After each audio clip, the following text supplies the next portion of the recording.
Hello everyone, welcome back to my channel. In this video I'll be showing you how to deactivate a Facebook account. If you have a Facebook account you want to deactivate, this video tutorial will show you exactly how to do it. So before we dive in, guys, subscribe to the channel if you're new to the channel, and if you're an existing subscriber, thanks for coming back.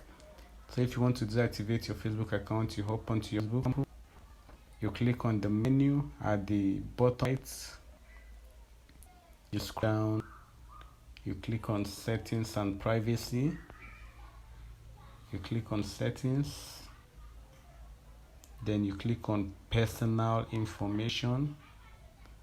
Under the personal information you click on manage accounts. This is where you will see the deactivate option. So if you want to deactivate this account now, you click on the deactivate. That way your Facebook account will be deactivated.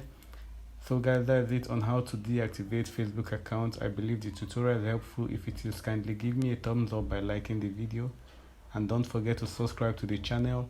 I will see you guys in my next one.